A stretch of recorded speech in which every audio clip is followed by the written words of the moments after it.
¿por qué nos da cáncer? Pero desde una visión muy particular. Vamos a hablar desde el tema de alimentación, desde la microbiota intestinal y desde el terreno biológico. Entonces, no vamos a hablar del cáncer como que algo de afuera viene y nos ataca a nosotros adentro, sino como, o sea, no es un enemigo externo que nos viene y nos ataca, sino vamos a hablarlo como un fenómeno biológico complejo y que en este caso en particular el cáncer está profundamente relacionado con el entorno metabólico, la función del sistema inmune y una parte muy esencial pues es la nutrición dentro de la célula. Entonces esos van a ser los pilares de esta noche. La parte metabólica, el entorno metabólico, la parte del sistema inmune y la parte de la nutrición celular. Entonces, lo que les voy a presentar es evidencia epigenética de microbiota intestinal, del metabolismo de las mitocondrias y de todo lo que conlleva la medicina del terreno. ¿Sí? Y mucha gente me dice que esto es todo lo que estoy haciendo y diciendo es alternativo. Y la realidad es que pues no es algo alternativo, simplemente es una visión más actualizada y más amplia del tema, ¿verdad? La pregunta incómoda, en primer lugar, ¿por qué el cáncer sigue aumentando si cada vez la medicina es más avanzada? Sí, es completamente válida la pregunta, porque en los últimos 30, 40 años la medicina ha avanzado muchísimo, pero a la par el cáncer también el cáncer también ha aumentado y se ha disparado. Específicamente, ¿qué es lo que hay? Hay quimioterapias más específicas, radioterapia de alta precisión, inmunoterapia, fíjense que justamente de lo que hablamos al principio, metabolismo, sistema inmune y nutrición. Entonces, hay quimioterapias, hay radioterapias, hay inmunoterapias, existen terapias bien dirigidas, especializadas, pero el cáncer, en vez de disminuir, sigue aumentando. Este dato es bien interesante. Según la Organización Mundial de la Salud, una de cada 5 personas desarrollará cáncer a lo largo de su vida. Esto quiere decir que el problema pues no es ni raro ni es excepcional. Yo creo que incluso todos en la familia, algún miembro de la familia ha tenido o tiene o padece algún tipo de cáncer. Y lo que yo quiero mostrarles ahorita es que el cáncer, a ver si vemos la siguiente, el cáncer no es lo que nos dijeron. ¿Qué es lo que nos dijeron? Pues que el cáncer es principalmente un genético, problema de los genes o mala suerte y que a cualquiera le puede pasar. Bueno, lo último sí, ¿verdad? Uno de cada 5, sí, literalmente puede ser cualquiera. Entonces, durante décadas nos enseñaron que el cáncer era en esencia genes, genética, herencia. Si el papá o la mamá o los abuelos tuvieron, pues yo también tengo chance de que me dé cáncer porque pues viene por los genes, viene por la herencia. ¿Sí? Pero esta idea es muy cómoda porque quita la responsabilidad del medio ambiente de la persona y también tiende a minimizar el impacto del estilo de vida. O sea, no es por mi estilo de vida, ya viene con los genes, entonces haga lo que haga, igual me va a dar. ¿Sí? Entonces, eh, la posición es cómoda porque le quita responsabilidad a la persona y evita al mismo tiempo, cuando piensas que es genético o que es mala suerte, ya no cuestionas ni al sistema alimentario, ni al sistema ambiental, ni al sistema médico y reduces ¿cómo se llama? Se reduce al paciente, pues es una víctima del gen o es una víctima de la mala suerte. Lo interesante es que la gran mayoría de las personas no tienen mutaciones hereditarias fuertes. O sea, quiere decir que casi el 80-90% de los cánceres no viene directamente de los genes, sino el cáncer es una construcción, se construye lentamente en un terreno biológico que está alterado. Entonces me gustó esta frase, por eso se las puse. Decir que el cáncer es solo genético o producto del azar es como decir que el incendio ocurre por mala suerte, ignorando el combustible, la chispa y el oxígeno. Y de eso es lo que vamos a hablar esta noche. El cáncer no es genético en su gran mayoría de las veces, ni es mala suerte, pero vamos a hablar del combustible, de la chispa y del oxígeno. ¿Qué es lo que está pasando? Como les dije, menos del 5% de los cánceres son hereditarios. Esto significa que en la gran mayoría de los casos no está escrito en los genes, no viene desde nacimiento. El cáncer se relaciona con medio ambiente, factores ambientales, alteraciones metabólicas, disbiosis intestinal, o sea que las bacterias en el intestino no estén equilibradas, y cambios epigenéticos producidos principalmente por el estilo de vida. Entonces, nuestra responsabilidad no es mínima. Hablando de cáncer, nuestra responsabilidad es mayúscula. En otras palabras, el gen no es el problema es el entorno o el medio ambiente donde vive el gen. Por eso les puse esta imagen. Ahí está el gen en medio y de un lado tenemos naturaleza y del otro lado tenemos donde vivimos, industria, ciudad, contaminación, etcétera, etcétera, etcétera. ¿Cómo nos damos cuenta generalmente que el cáncer no es hereditario? Porque cuando alguien migra, o sea, poblaciones que migran de un país a otro, su riesgo de cáncer varía en una generación o en dos generaciones y se acopla al lugar a donde cambió. Si el cáncer fuera mayormente genético, pues el riesgo se mantendría estable, pero no ocurre eso. La persona que migra de una ciudad o de un país a otro, ¿qué es lo que pasa? Adoptan nuevos hábitos alimentarios, cambia su microbiota intestinal, se exponen a diversos contaminantes, se modifica su ritmo de vida, se modifica su estrés y con el paso de los años el cuerpo se adapta al riesgo del nuevo ambiente. O sea, gente que sale de un entorno rural y va a la ciudad, la primera, la segunda generación ya tiene los mismos riesgos que la gente de la ciudad.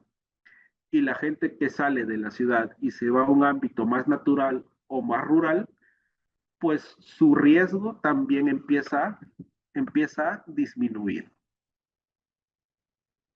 Los genes cargan el arma, pero es el medio ambiente, o sea, el entorno, el que aprieta el gatillo. Los genes no funcionan solos. De hecho, el estilo de vida puede prenderlos, puede apagarlos. No son un programa fijo que se ejecuta sin control. Estos genes necesitan señales, ¿sí? Y las señales pueden o silenciarlos o los pueden encender, pero dependen del entorno en donde viven. Y esta palabra es bastante común, que es la epigenética. La epigenética nos enseña que no heredamos solo genes, heredamos genes que son sensibles al entorno. Heredamos genes que son sensibles al estilo de vida. ¿Y qué es el estilo de vida? Es el que decide qué genes se van a expresar y cuáles no. Entonces, podemos tener un gen cancerígeno, o sea, un pro-oncogen presente toda la vida y nunca causar un cáncer, porque nuestro estilo de vida nos protege.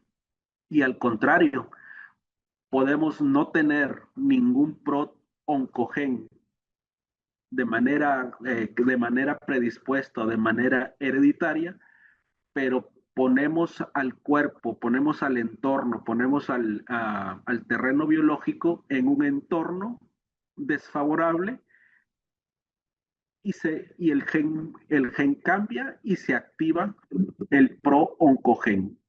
Entonces, si el entorno celular está sano, está bien oxigenado, es antiinflamatorio y está bien nutrido, incluso la predisposición genética transmitida por papás, mamás o abuelos se puede silenciar o se puede apagar.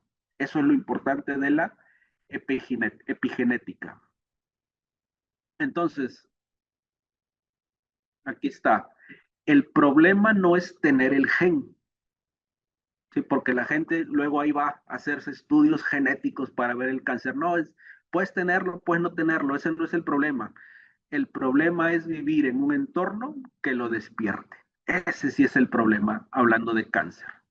No sé si me explico. El problema no es tener el gen.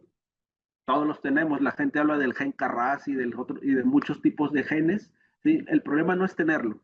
El problema es que ponemos al cuerpo en una posición que lo puede despertar. Entonces, ¿qué significa eso de poner al cuerpo en una posición que se despierte el gen? Bueno, el terreno biológico, que es donde viven las células, es el conjunto de señales que rodean las células. La inflamación, los tóxicos, el nivel de oxigenación, los ritmos biológicos, o sea, los ritmos circadianos, la microbiota, los nutrientes. O sea, todo esto es el microambiente celular. Obviamente, eh, el estado hormonal, los sistemas del cuerpo, el estrés, todo eso influye, o sea, y todo eso estamos hablando del terreno biológico. Entonces la célula continuamente está leyendo señales del entorno. Si tenemos una buena nutrición o si hay escasez en la nutrición, o sea, escasez de nutrientes, si hay suficiente oxígeno, si el ambiente es tóxico, si las mitocondrias producen energía o solo están sobreviviendo, si el reloj biológico está alineado con los ritmos circadianos del día, de la noche, o si está ¿cómo se llama? Desincronizado. La célula no responde a diagnósticos, intenciones ni tratamientos aislados. Las células responden a señales biológicas coherentes. Alimentos, ejercicio, descanso, niveles de estrés. Esas son las señales biológicas a las que la célula responde. Por eso, dos personas que tengan el mismo diagnóstico pueden evolucionar de forma distinta, que no tienen el mismo entorno. Entonces, el cáncer que dice aquí, se fue muy adelante. El cáncer es una adaptación. Yo creo que Dios nos hizo perfectos y el cuerpo que tenemos también es perfecto. Entonces, el cáncer no es un error. El cáncer es una adaptación celular a un entorno hostil crónico. Podemos entender el cáncer como una estrategia de supervivencia. Cuando el medio ambiente en donde vive la célula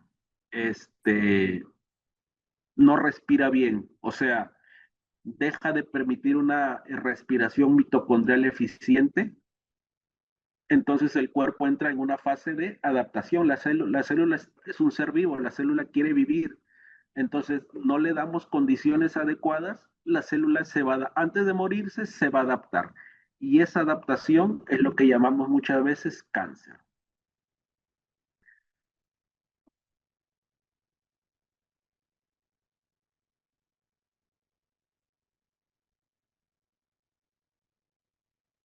La célula se adapta, ¿qué quiere decir? Y cuando la célula se adapta, o sea, tenemos un día una célula normal y luego por X o por Y razón, o sea, por el entorno que cambió, esa célula empieza a adaptarse a sobrevivir en un medio desfavorable. Entonces, ese mecanismo de adaptación implica que la célula cambia su metabolismo, empieza a priorizar supervivencia en vez de función. O sea, la célula empieza a sobrevivir. Se divide en condiciones adversas, entonces, y eso lo hace como la célula ya no es normal, sino que ya empieza a mover, a mutar, a cambiar el metabolismo, también tiende a escapar de las señales normales del control del sistema inmune, porque el sistema inmune está continuamente detectando este tipo de células anormales. ¿Sí? Y todos las traemos dentro, o sea, todos tenemos células, pero todos tenemos células que se están adaptando de manera negativa al entorno, pero el sistema inmune tiene capacidad de detectarlas y eliminarlas.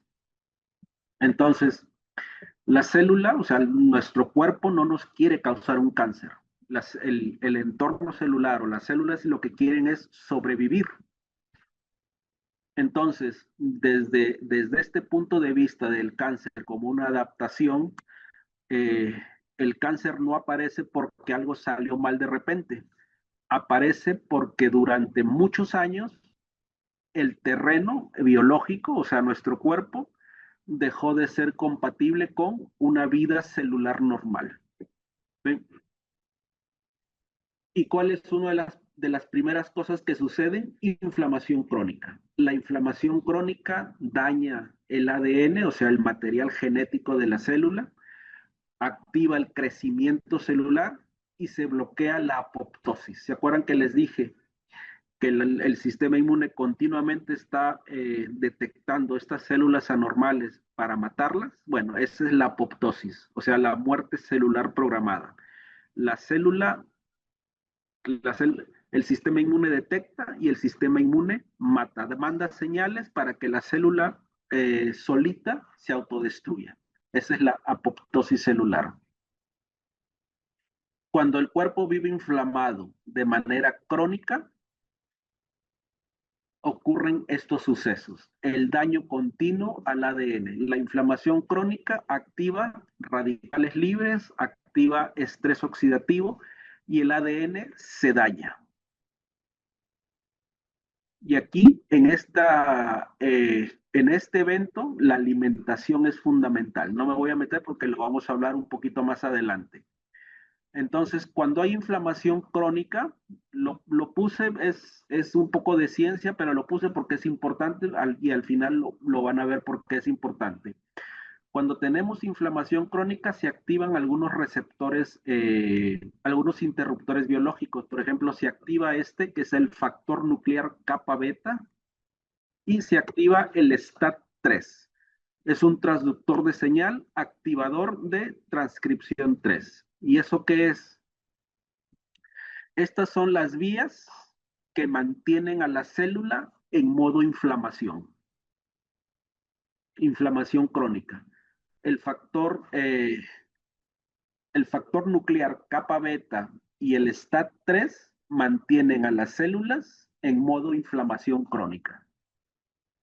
Al mismo tiempo, estas señales estimulan la proliferación celular descontrolada, o sea, el cáncer, proliferación celular descontrolada, y al mismo tiempo bloquean los mecanismos naturales de reparación. O sea, tienden a hacer que eviten el sistema inmune. Entonces, estas dos señales son muy importantes porque mantienen la inflamación crónica, estimulan el crecimiento desordenado de las células y bloquean los mecanismos naturales de reparación celular. Entonces, el factor de transcripción nuclear y el STAT3 favorecen el crecimiento tumoral y crean el microambiente celular adecuado para producir el cáncer. ¿De dónde viene la inflamación crónica? Pues ahora sí la vamos a ver.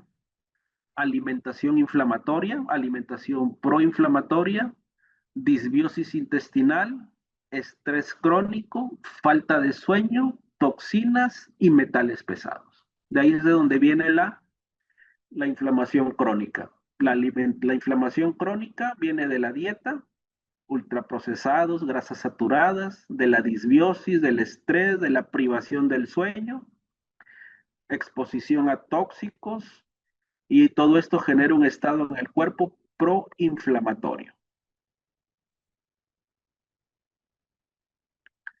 La microbiota intestinal, esto es bien importante, por eso se los puse. ¿Por qué? Porque cuando nosotros hablamos del sistema inmune, la mayoría de las personas, a todos los pacientes que tengo, yo les pregunto, ¿en dónde está localizado el sistema inmune? Y el 90% de las personas me dicen que son pues las células que están circulando por la sangre. Y sí, tienen razón. Las células del sistema inmune circulan por la sangre. La mayoría de las personas piensa eso. Pero la realidad es que el 70, el 80% del sistema inmune radica en el intestino. Por eso cuando hablamos de sistema inmune, es obvio que vamos a mencionar la microbiota intestinal. La microbiota intestinal regula el sistema inmune, regula la inflamación, regula los procesos de desintoxicación y la producción de butirato. Yo creo que ya conocen esta palabra porque ya se las he mencionado muchas veces. Entonces, el intestino es el principal punto de contacto entre los alimentos, las bacterias, las toxinas y el entorno. La microbiota intestinal participa activamente en la eliminación, o sea, hablando de desintoxicación, estrógenos en exceso, de compuestos tóxicos, carcinógenos ambientales. Una microbiota sana metaboliza estrógenos correctamente y evitan la recirculación. Muchos problemas hormonales con las mujeres en la menopausia no es que estén mal las hormonas, es que la microbiota o el intestino no está bueno y no permite este mecanismo de desintoxicación de estrógenos de manera natural. Entonces, eh, la microbiota cuando está sana, como les dije, metaboliza correctamente estrógenos, evita que recirculen y reduce los estímulos hormonales protumorales. Y ahí están los pacientes tomando bloqueadores hormonales cuando lo que deben hacer es mejorar la microbiota intestinal. Y cuando comemos fibra vegetal de los alimentos vegetales, las bacterias intestinales fermentan y producen ácidos grasos de cadena corta, como el butirato. El butirato nos ayuda el butirato es el principal agente antiinflamatorio que tiene el cuerpo y es de producción interna. O sea, nosotros comemos fibra vegetal, esa fibra vegetal obviamente no se digiere porque el cuerpo no tiene capacidad de digerir y cuando llega al intestino, la fibra se fermenta y produce y hace que las bacterias que están ahí comiendo produzcan butirato. Y ese butirato es el principal agente antiinflamatorio del organismo. Reduce la inflamación intestinal, fortalece la barrera intestinal porque aparte del butirato es el alimento de las células del colon, del intestino, es el alimento de los colonocitos. Regula la expresión genética y favorece la apoptosis, uno de los mecanismos de cáncer. El butirato favorece la apoptosis de células dañadas. Entonces, cuando nosotros no tenemos suficiente fibra de los alimentos, indirectamente estamos dañando o estamos echando a perder el mecanismo de apoptosis del sistema inmune. Sin fibra no hay butirato. Sin butirato, el intestino pierde su control natural. La disbiosis intestinal, o sea, la alteración de las bacterias en el intestino, está asociada con cáncer de colon, cáncer de mama, cáncer de hígado, cáncer de páncreas. Y todos estos cánceres comparten características similares: inflamación crónica, alteración del sistema inmune, problemas con el metabolismo de las hormonas. Entonces, el intestino, la microbiota intestinal no causa cáncer por sí solo, pero lo que sí hace es crear el terreno perfecto para que pueda aparecer un cáncer. Alteración de las bacterias en el intestino, esta es la disbiosis. ¿Qué ocurre cuando la barrera intestinal se pierde? Eh, Aumenta la permeabilidad intestinal, aumento de los lipopolisacáridos, o sea, suben endotoxinas, cosas que están en el intestino y que no deben pasar a la sangre, como se rompe la barrera del intestino, pasan a la sangre.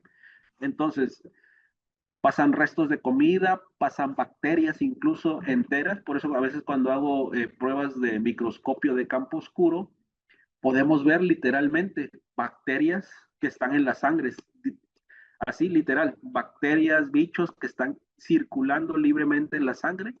¿Por qué? Porque pues el intestino está poroso y permite que pasen cosas. Eso se llama endotoxemia metabólica, o sea, el aumento de los lipopolisacáridos. Entonces, bacterias intestinales liberan estos lipopolisacáridos, atraviesan la barrera intestinal, entran a la circulación, y cuando entran a la circulación, lo que hace es activar el sistema inmune. Y eso se llama endotoxemia metabólica. No se trata de una infección aguda, eso es bien interesante. O sea, haces análisis de sangre, eso no sale. ¿Sí? No es una infección aguda, es una inflamación silenciosa, persistente y diaria. El lipopolisacárido, o sea, estas endotoxinas activan receptores inflamatorios y activan las vías que les dije al comienzo, el factor nuclear kappa beta y el STAT3. Entonces, tienen relación con el cáncer. El resultado es inflamación crónica de bajo grado, se dañan los tejidos, el sistema inmune se desorienta y el cuerpo vive inflamado sin saber contra qué luchar.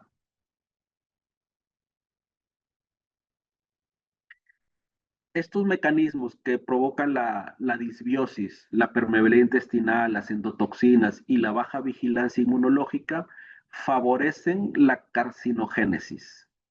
Cuando nosotros combinamos inflamación crónica, endotoxemia crónica, disfunción inmune, daño del ADN y el microambiente de las células está inflamado, creamos como la película La tormenta perfecta para permitir algún tipo de crecimiento anormal.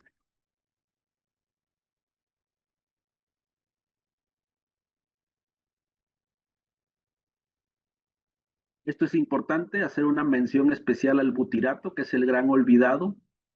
El butirato apaga la inflamación, protege el colon y activa genes antitumorales.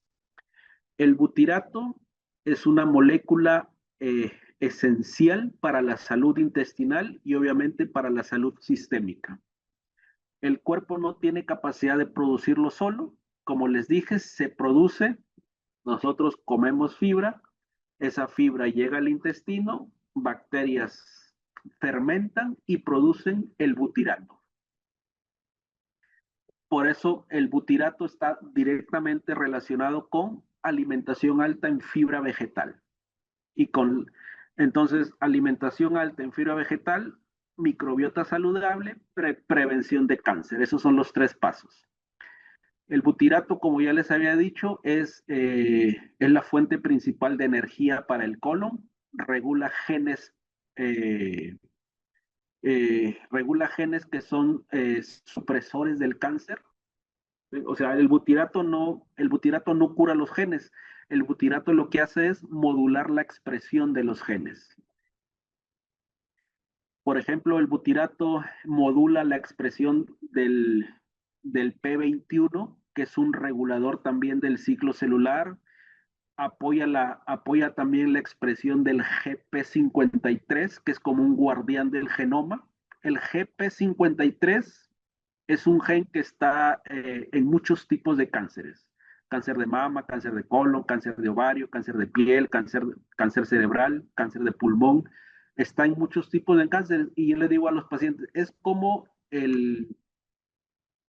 El GP53, que es el guardián del genoma, es como el policía que está cuidando en la puerta del banco, el policía que cuida el banco.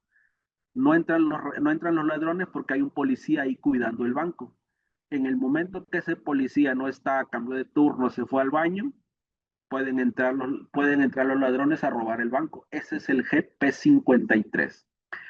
Este gen, que es el guardián del genoma, ayuda a detener la proliferación celular anormal y nos ayuda, favorece la apoptosis celular. O sea, es un verdadero guardián del genoma.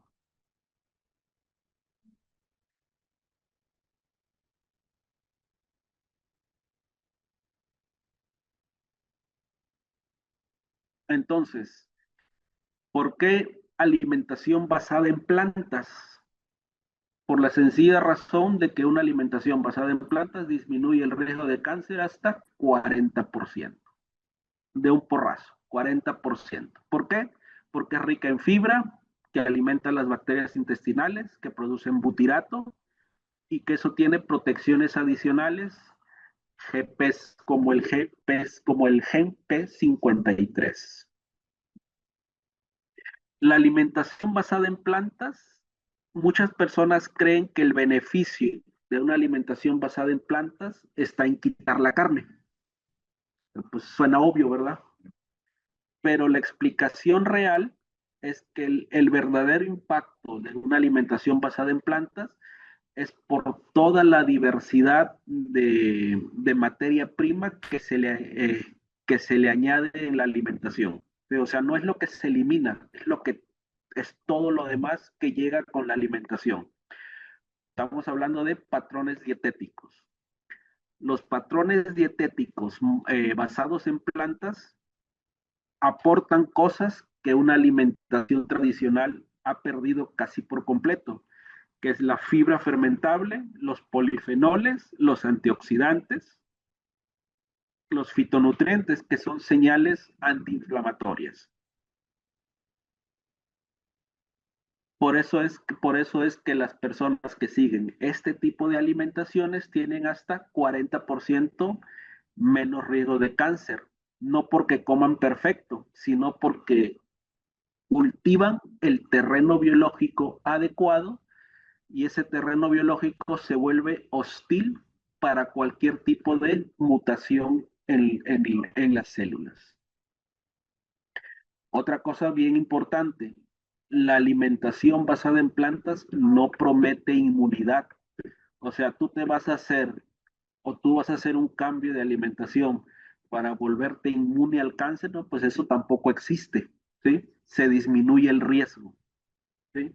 No promete inmunidad absoluta, pero sí reduce de forma significativa tener un terreno que favorezca el cáncer. O sea, el terreno se vuelve no fértil para el cáncer.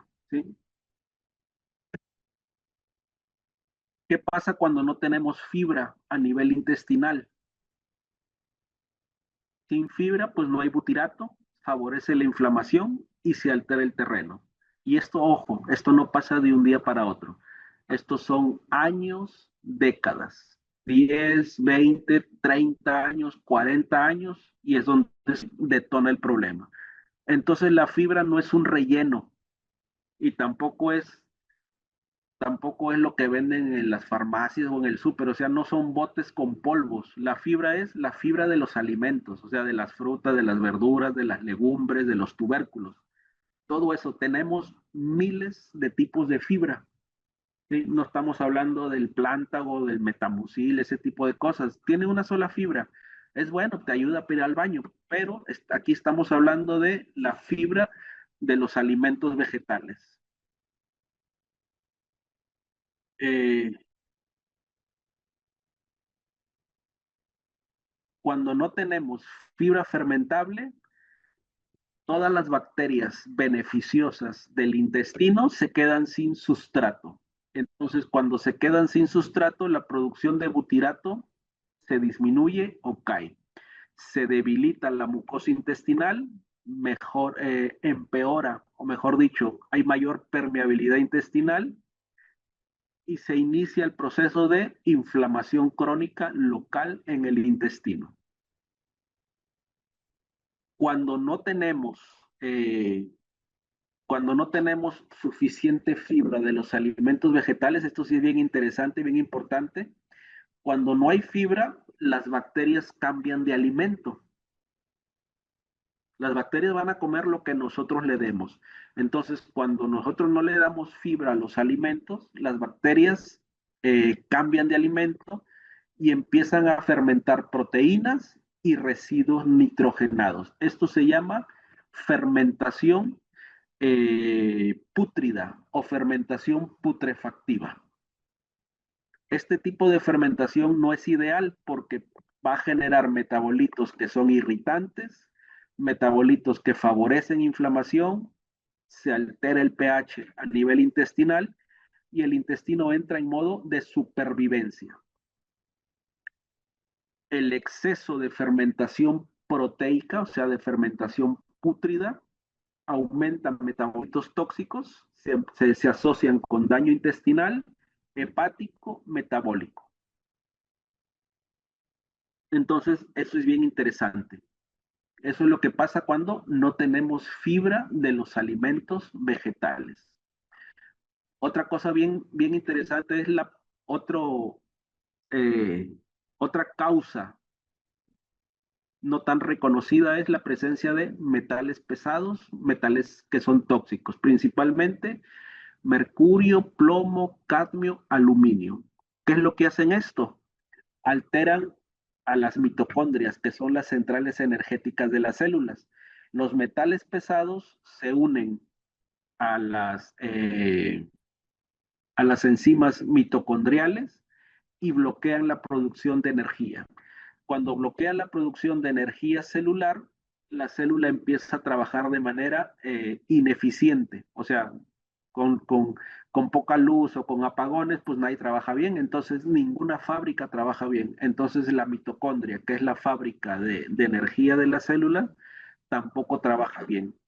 Entonces, una mitocondria que no trabaja bien no produce energía limpia y entra en modo igual, entra en modo de supervivencia. Otra cosa que hacen los metales pesados es, como dice ahí, pueden alterar la expresión de los genes. Los metales pesados alteran la expresión de los genes, interfieren con los genes de reparación y de desintoxicación. O sea, no cambian el ADN, los metales pesados no cambian el ADN, pero sí cambia cómo se leen las instrucciones dentro de la célula. Entonces, el cuerpo empieza a expresar genes que son de supervivencia y de estrés y no de reparación. ¿De dónde nosotros agarramos metales pesados? ¿De dónde agarramos nosotros metales pesados? Bueno, actualmente la exposición de metales pesados, una de las principales fuentes son los alimentos de origen animal. Las carnes, los lácteos, los quesos, el huevo son son los principales alimentos que conllevan metales pesados porque los animales durante su vida los bioacumulan del suelo, del aire, de donde sea, o con lo que los alimentan, acumulan metales pesados y de esa manera la carne tiene metales pesados. Obviamente el agua, el aire, los utensilios de cocina, principalmente para aluminio, cosméticos, antiácidos, también tienen aluminio, los pesticidas, obviamente amalgamas dentales, los empastes de mercurio que ponían antes, los procesos industriales, hay gente que tiene exposición laboral a metales pesados, y de un tema que no voy a mencionar porque pienso publicar esto en YouTube, son las inyecciones que nos ponen, ¿verdad? También contienen metales pesados. Entonces, eh, el problema de los metales pesados no es la intoxicación aguda, o sea, hay gente que tiene riesgo laboral y produce intoxicación aguda, pero no estamos hablando de eso. Aquí lo que estamos hablando es la intoxicación silenciosa crónica a través de los años, por los alimentos, por el agua, por X o por Y razón, los metales se empiezan a acumular y ese es donde se crea el problema. Las mitocondrias son las que deciden reparar la célula, apoptosis, o sea, la muerte celular programada, o proliferar sin control, o sea, cáncer. ¿Sí me explico?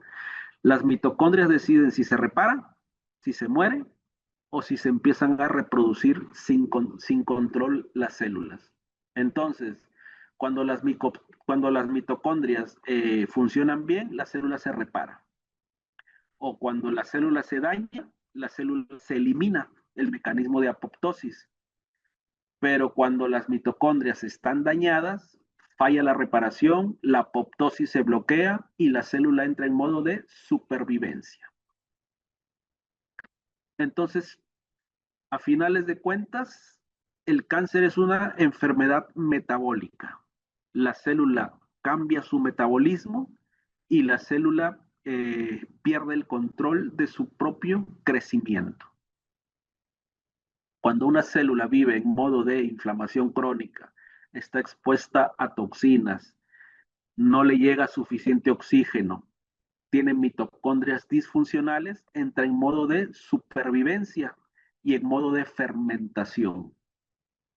Produce energía de otra forma, ya no de glucosa, sino de lactato. Esos son otros temas, pero sabemos que la célula se puede adaptar a vivir en diferentes condiciones. Entonces, cuando se adapta mal, cuando tenemos un entorno que es desfavorable, la célula se adapta a ese entorno. Cuando la mitocondria, que es la producción de energía de la célula, falla, la célula fermenta, pierde los frenos y aprende a vivir prácticamente como puede. También podemos hablar de parásitos y patógenos. No siempre causan cáncer, pero mantienen inflamación crónica, que hemos visto que es el motor inicial, mantienen inflamación crónica, pueden absorber nutrientes necesarios y tienden a confundir el sistema inmune. Infección por virus, bacterias, por hongos, por parásitos. El cuerpo está también en modo de alarma prolongada. Pueden drenar minerales, el zinc, el hierro, el selenio, las vitaminas. ¿Sí? Entonces, el problema no es la infección aislada, el problema es convivir con la infección por mucho tiempo. Por ejemplo, tenemos conocimientos claros de que existen algunas bacterias, por ejemplo, que están asociadas. Por ejemplo, el Helicobacter pylori, ¿sí? Está asociada también los virus de hepatitis E, hepatitis C, también. ¿Sí? Entonces, cuando hay parasitosis crónica, se activa el sistema inmune también de manera crónica, se inflama el cuerpo, hay disfunción metabólica por inflamación. Otro mecanismo es el estrés crónico. Otra vía también de descontrolar el sistema. El estrés prolongado eleva el cortisol, la inmunidad se apaga y se impide que la reparación. No tiene ciencias hablar de esto. Cuando una persona vive bajo estrés constante, preocupación, miedo, insomnio, dolor, incertidumbre, el organismo entra en modo de supervivencia. El cuerpo en ese momento ya no prioriza reparación, sino supervivencia. Reduce las funciones no urgentes y reorienta la energía a la supervivencia, ya no la reparación.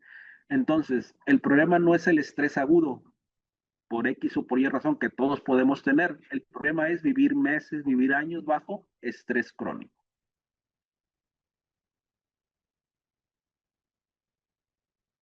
Las señales biológicas, dormir mal es una señal inflamatoria.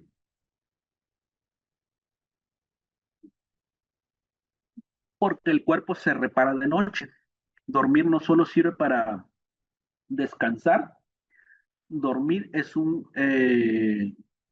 dormir es un acto natural de protección frente al cáncer.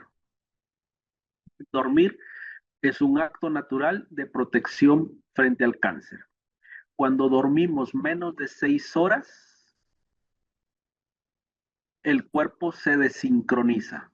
Se pierde la sincronía de los relojes del cerebro principal que tenemos en el cerebro con todos los demás relojes biológicos que están en todas las células, en todos los órganos de todo el cuerpo. Entonces no solo hay cansancio, se empieza a ver pérdida de señales hormonales. Una de las principales señales hormonales es la melatonina. La melatonina no es solamente la hormona o que la gente toma para irse a dormir, ¿verdad? La melatonina, una de las más importantes es esta. No solo es la hormona del sueño, la melatonina es una hormona oncostática, o sea, frena los procesos asociados al cáncer. Es una señal oncostática, ¿sí? Frena el cáncer, en otras palabras. Entonces, cuando nosotros no dormimos bien o no dormimos dentro de los horarios regulares para dormir, que es 10 de la noche, 6 de la mañana, cuando nosotros nos salimos de esos horarios circadianos para dormir, no estamos favoreciendo a la melatonina y el freno es como sacar el pie del freno del cáncer. Así de sencillo. Esto es tan importante que incluso la Agencia Internacional para la Investigación del Cáncer clasificó el trabajo nocturno y la disrupción circadiana como probables carcinógenos para humanos. ¿Sí? Tener trabajos nocturnos o desvelarse son posibles carcinógenos para los humanos. Los trabajadores nocturnos tienen mayor riesgo de cáncer de mama, próstata, cáncer de colon y también cánceres que son hormonodependientes, o sea, próstata, ovario, tiroides. No por el trabajo, no por el trabajo en sí, sino por la pérdida de la señal nocturna. Entonces, sin luz solar, sin movimiento, sin ayuno fisiológico y sin nutrientes reales, el cuerpo pierde capacidad de reparar, de regenerarse, y eso se traduce como un entorno biológico favorable para el desarrollo de cualquier tipo de cáncer. La regeneración real requiere señales biológicas: luz solar, movimiento, actividad física, ayunos programados, el ayuno intermitente, hay diversos tipos de ayunos.